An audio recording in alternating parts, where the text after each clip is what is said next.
I'm starting to accidentally fall in love with my fake boyfriend. This nightmare started when my ex Luis texted me he was bringing his new girlfriend Brittany to our company retreat. You know, the same retreat where my boss Linda constantly makes jokes about my exciting single life during every team meeting. So naturally, I panicked and told her my boyfriend George would be arriving Saturday morning. Problem? I don't have a boyfriend. I don't even have a houseplant that's still alive. Enter George Chen from accounting. This quiet guy who sits 3 cubicles over and usually just gives me polite nods when I say good morning. He's the type who brings homemade lunch in Tupperware and has never joined our happy hour outings. Friday afternoon, I found him in the break room calculating Uber surge pricing on his phone calculator. That's when I approached him with the most desperate proposition of my life. $50 cash to pretend to be my boyfriend for 2 days. Split the ride costs, help me avoid professional humiliation, everyone wins. He stared at me for 30 seconds like I'd asked him to rob a bank, then shrugged and said, sure, but I'm terrible at lying and I've never had a girlfriend, so this could be a disaster. We spent the entire 2-hour Uber ride crafting our backstory like we were preparing for the FBI. Met at a coffee shop called Grind 6 months ago, bonded over terrible Netflix shows, he's into hiking, and I pretend to care about his fantasy football league. The retreat started normal enough. George would awkwardly grab my hand during group activities, and I'd force fake laughs at his nervous boyfriend humor. But then something weird started happening. He began doing things I never asked for. He'd automatically order my coffee black with 2 sugars without me telling him. During dinner, he silently moved all the mushrooms off my plate before I could complain. When Linda made snide comments, he smoothly changed the subject. Small gestures, but they felt natural. The team building exercises were where everything got complicated. We destroyed everyone at couples trivia night. He somehow knew I was terrified of heights before I mentioned it, caught me when I stumbled during trust falls, and improvised this elaborate story about our first date that had coworkers tearing up. My coworker Sarah cornered me at the hotel bar that night. You two have that glow, she said, gesturing with her martini. That real couple energy that makes single people want to vomit. It's beautiful how perfect you are together. I laughed it off, but my stomach did this weird fluttering thing that felt dangerously real. Day 2 was worse.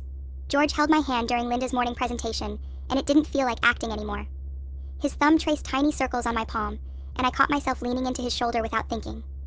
When he whispered jokes about Linda's PowerPoint, I genuinely giggled instead of fake laughed. Then Luis showed up during lunch break. He approached me by the coffee station, clearly wanting to chat about old times and show off Brittany.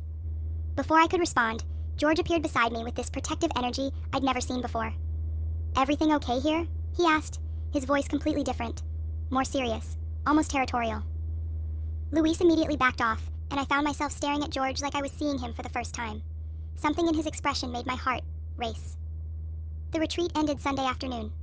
We're sitting in the Uber back to the city, both exhausted, and I'm digging for the $50 when George puts his hand over mine. Keep your money, he says quietly. I'm confused. What? But we had a deal. He turns to look at me, something vulnerable in his expression. Somewhere between the fake hand-holding and the real conversations, I forgot we were pretending. I'm staring at him, processing what he's saying, when our Uber driver glances in the rearview mirror. Okay, I've been listening to this tension for 2 hours, the driver announces. Are you two actually dating or what? Because this is either the most romantic thing I've witnessed or the most elaborate performance art in history. We both burst out laughing. George leans closer and says, wanna find out for real? I kissed him right there in the back of that Uber, while our driver cheered and honked his horn. That was 8 months ago. We're moving in together next week. Luis is still single, and Linda stopped making comments about my love life. Best $50 I never spent.